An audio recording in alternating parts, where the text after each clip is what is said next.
So good morning, and thank you for inviting me to speak today. As was just mentioned, I work at Nationwide Children's Hospital. I work primarily with children who have congenital conditions, mostly cleft and craniofacial conditions, some of which are quite rare. And then I also do some work with another rare condition, including 22q11.2 deletion syndrome, which, similar to CDG, has multisystemic involvement and some behavioral health risks.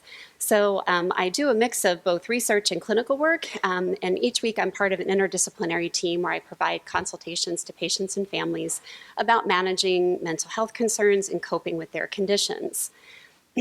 So today I'm going to review some of the reported behavioral challenges associated with CDG, and I'm going to draw on the more limited rare disease literature and the more extensive pediatric psychology literature about the psychosocial impact of conditions like CDG. I will also talk about some of the stressors associated with adolescence and adulthood and the potential psychosocial impacts. And as a caveat, given the diversity that is inherent in CDG regarding the type, the severity, and the impact on physical and cognitive abilities, not all issues that I talk about today will apply to all individuals with CDG, but I've attempted to highlight common concerns as reported in the literature and by families like yourselves. So as you are all well aware, CDG is characterized by marked variability in both the type and severity of its physical and psychiatric manifestations across developmental stages, as well as both within and across individuals. And I think it's important to remember that even if an individual has only mild symptoms across several systems, the cumulative effect can still be quite substantial, particularly on a patient's quality of life. And it's important to understand the psychosocial risks associated with CDG in order to maximize the likelihood of achieving healthy outcomes, and importantly, to provide anticipatory guidance and referrals to behavioral health treatment if indicated. So we know that children with CDG are at risk for developmental delays, often in multiple domains. We call that a global developmental delay, and intellectual disabilities, defined as a full-scale IQ below 70, which is accompanied by low adaptive and daily living skills. We also know that seizures are common in some types of CDG, and they also impact risk for cognitive and behavioral problems. And not surprisingly, because of the strain that chronic medical conditions can have on children and their families, research across many different diseases and conditions has demonstrated that children with medical conditions are at greater risk for developing psychological adjustment problems and/or actual psychiatric disorders compared to healthy children. And individuals with CDG, we know, cope with more than their share of blood draws, medical visits, hospitalizations, and therapies, and these are quite stressful for patients and families. Similarly, if we look at the literature about psychosocial functioning in persons with developmental and/or intellectual disabilities, we know that they are at increased risk for developing psychiatric problems. In fact, there's a recent study, a systematic review that came out hot off the press that found that 33% of adults and adolescents with intellectual disabilities have a psychiatric disorder, most commonly mood and anxiety disorders. And I'll talk more about what those look like as we go through. So I think in understanding the etiology of behavioral health problems, a biopsychosocial model is typically used. So this basically means that it's important not only to look at the medical condition and its potential impact on a child's brain and development and psychological functioning, but also factors in the psychological or social realm which may contribute to the onset of a behavioral health problem. So if you think about depression, for example, a person may have a family history of depression, maybe multiple family members have that, but he or she may also have social stressors like being bullied or excluded at school, poor coping skills, or other psychological factors such as perfectionistic tendencies, which can contribute to the risk for the development and onset of depressive symptoms. Further, I think it's also important, as I highlight at the bottom with that arrow there, to consider that biopsychosocial factors may change over time and across developmental stages, meaning that there can be changes from childhood, adolescence, and adulthood. So We know that many psychiatric disorders begin during adolescence or young adulthood, even in the general population. And so the question is, why now? Why is this such a particular time of high risk? And I think there are many changes across domains that likely contribute. As we've just heard the paper on puberty, certainly pubertal changes and hormones can impact mood and behavior. We know that there are a lot of additional changes that go on cognitively with brain maturation. And then importantly, psychosocial shifts. Youth have an increased desire to fit in with their peers during adolescence. They may struggle with feeling different. They're looking to establish more independence from their families and also to establish their sense of identity. And for children with CDG, social and emotional and vocational development often move to the forefront during these stages as medical and or neurological aspects of their condition may stabilize. And I think importantly too, when we're working with children who have special health care needs, the gaps between what affected youth are coping with and their peers often widen, and that can increase risk for loneliness and isolation. We also know that adolescence is also a time of great transition and consideration for greater independence with respect to living arrangements, vocational and or educational training, as well as within the healthcare system. And this can be stressful for both patients and families as they move from the comfort of having pediatric specialists to having to find adult health care specialists that may have some knowledge of their condition, and that's often difficult. It's also true that after youth graduate from high school, it may be difficult to find opportunities for extracurricular activities or social integration, and these can be sources of stress, which may contribute to behavioral health risks. So when we actually look into the literature regarding the psychological functioning and outcomes in children with CDG, it's pretty sparse beyond case descriptions. One study that I came across was published about 7 years ago and included 18 children with CDG, 50% of whom had PMM2 CDG. And in this particular study, they administered the Child Behavior Checklist, which is a really common instrument that we use to assess emotional and behavioral and social problems in a wide number of children. It's used in both typically developing children as well as children with clinical psychology or medical problems. So the results indicated for this particular study that children with CDG, 72% fell within the clinical range, and that means that they were experiencing significant problems that likely warranted clinical intervention, meaning a referral to a psychiatrist or treatment. And more commonly, the symptoms reported on this instrument were an increased risk for social problems, being withdrawn or depressed, and having somatic complaints. And somatic complaints just means that maybe they're complaining about more aches and pains and those kinds of issues. A second study was published just a few years ago by Dr. Moreva's group again, and they looked specifically at patients with ALG6 CDG. And of their sample of 41 patients, 34% reported some type of behavioral issue, more commonly autistic features, changes in mood, aggressive behaviors around puberty, sleep disturbances, and repetitive behaviors.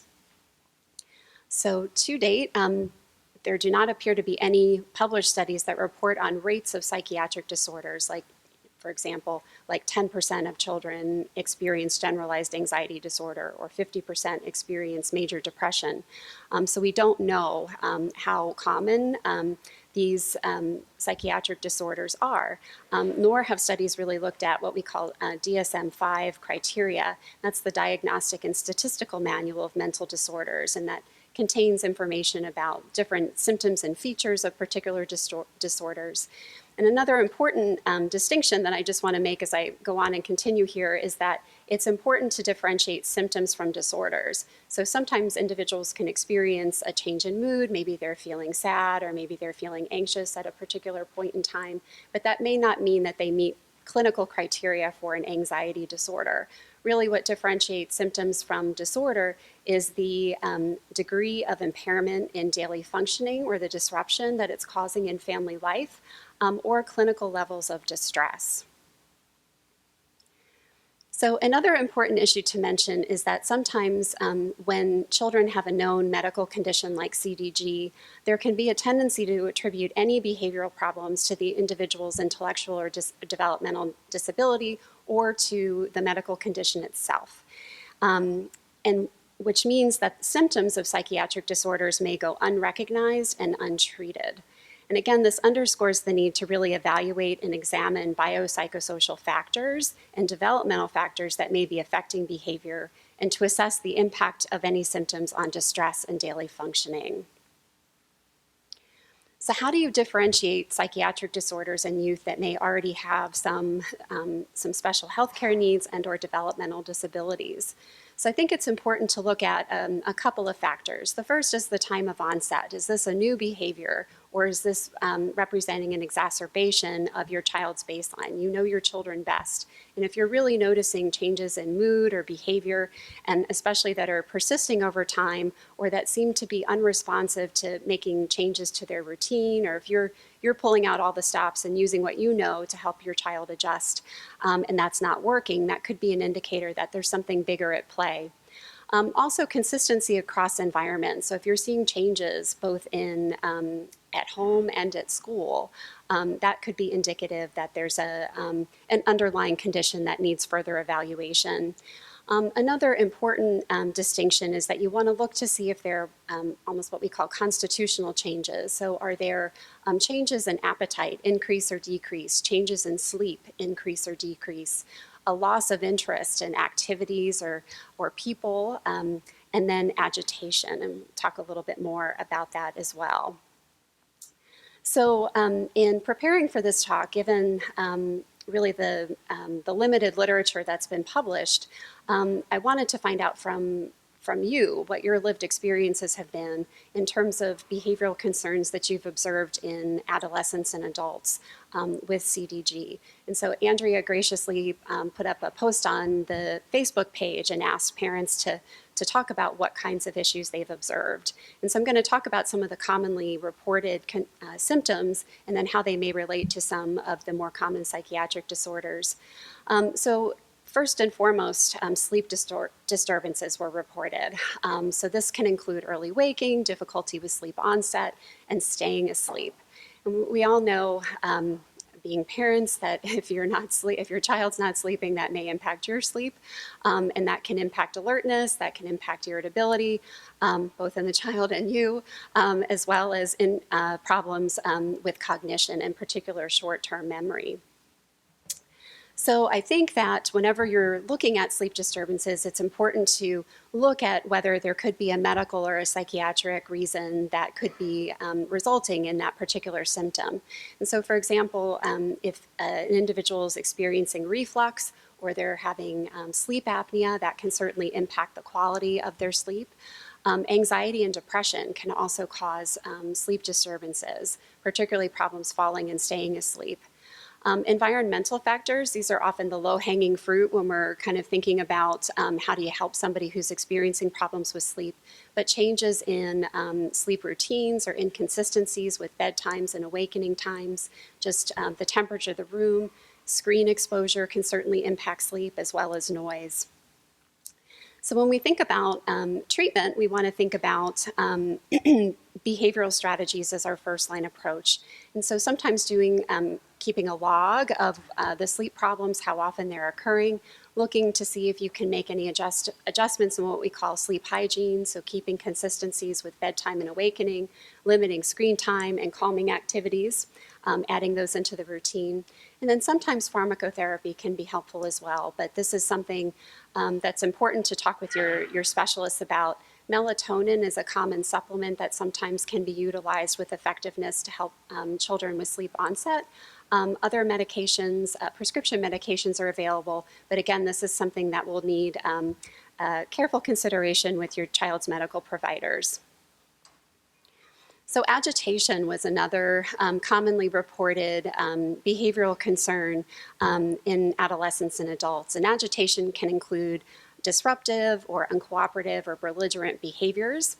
They can often occur if academic or social expectations are inappropriate for a child's developmental age. So it could be that there's been a change in school or a change in living arrangements, and maybe the individual's having a difficult time coping with the stressors associated with that change.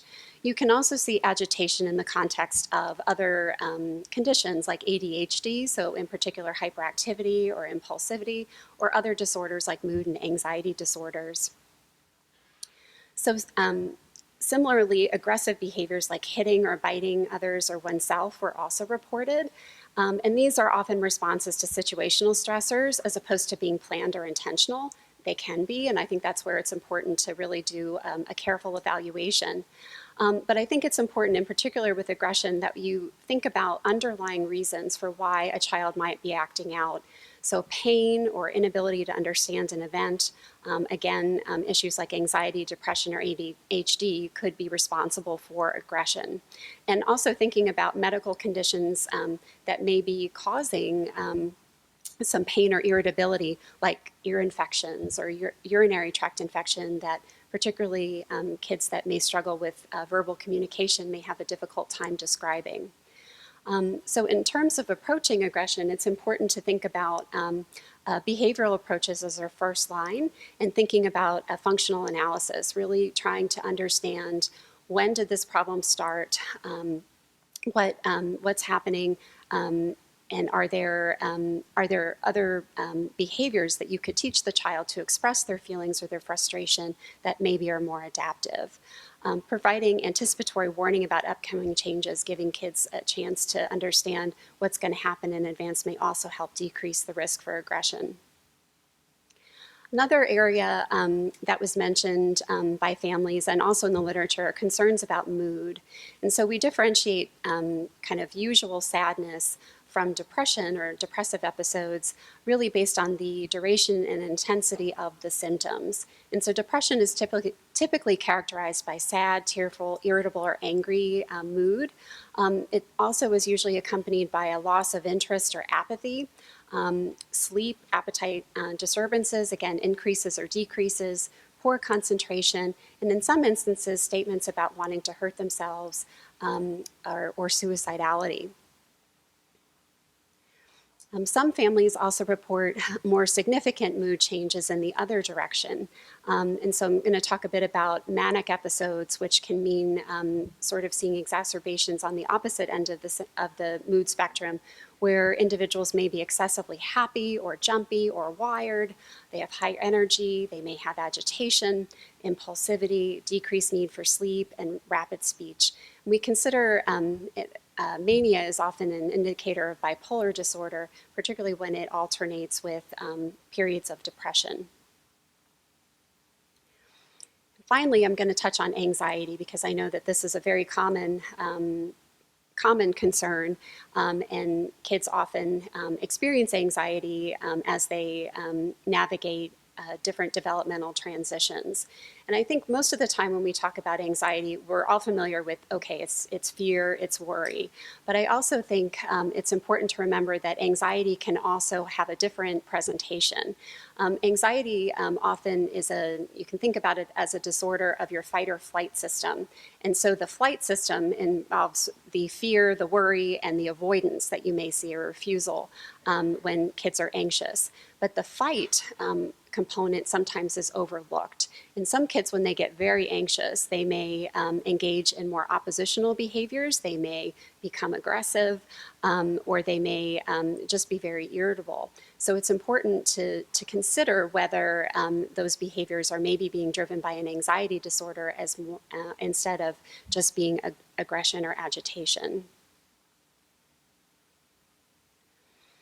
Anxiety comes in many flavors, and I'm not going to describe all of the different variations, just give you some brief overviews, but generalized anxiety is particularly common form of anxiety disorders, and that's where worry about different things is apparent. So a child may have worries that span concerns about school. Maybe they're concerned about the weather. They might even be concerned about positive events like vacations or holidays, those kinds of things. They may ask a lot of questions, may require a lot of reassurance.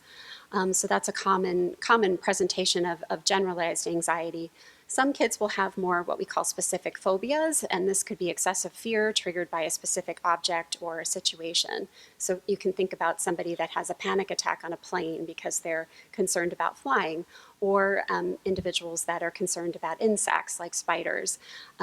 In some of my work, I've often seen kids be afraid of mascots, or really the target of the phobia can be anything, but it's really, again, those physical symptoms and the excessive fear. Social anxiety is another form that we sometimes see where there's worry about interacting with peers and fear of embarrassment. You often see that more in adolescents and adults. And then finally, obsessive compulsive disorder is another type of anxiety disorder that's characterized by obsessive and intrusive thoughts or images or impulses that can occur over and over again. A common example that many people are familiar with might be a fear of contamination or fear of germs. So maybe then an individual will engage in compulsive behaviors like hand washing or using hand sanitizer to try to reduce the anxiety that stems from those obsessive thoughts. So given some of the behavioral health concerns that I've mentioned today, and the fact that symptoms can overlap across psychiatric disorders, what approaches are really recommended? And as you may be aware, there were some international clinical guidelines that were published last year, specifically for PMM2 CDG, that recommend cognitive and developmental assessments, that they be conducted at the time of diagnosis and then continuing every 1 to 2 years or as needed. Sometimes it's good to think about pairing these evaluations at natural transition points along your child's school career. So before they start school, at the time that they transition to middle school, high school, and then even potentially at the end of high school as they're looking to transition more to the adult world.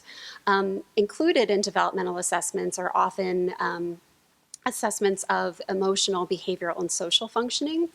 So that can be a good way to screen to see if there are concerns that may be rising to the level of requiring clinical intervention. And then again, here you can see that psychiatric evaluations are indicated as needed. And as we have more data about what kinds of issues families are experiencing or observing in their children, it may be beneficial to recommend more frequent assessment of psychiatric risks. So in terms of management for these kinds of concerns, I think it's important that we focus on an interdisciplinary approach, meaning that there should be collaboration between behavioral health providers like psychiatrists and psychologists and the individual's medical specialists. And often behavior therapy should be the first-line approach to addressing these problems, although for anxiety, mood, and some other behavioral disorders, a combination of both medication and therapy may be the most effective way to mitigate symptoms. And then in some instances, medication alone may have benefit, but I think it's often best to take a two-pronged approach and to look at both psychological and psychiatric ways of approaching symptoms. So sometimes there can still be a lot of stigma around talking about psychiatric and mental health concerns. And so I try to demystify what treatment might look like. And typically it involves a clinical interview, so meeting with the provider, and they'll go take a detailed history on your child and the behaviors. They often use parent, teacher, and self-report instruments as appropriate. Observation can be a really important component of an evaluation, so meeting with a child and their family over time, sometimes even doing some observation in other settings if that's where the behaviors are more prominent.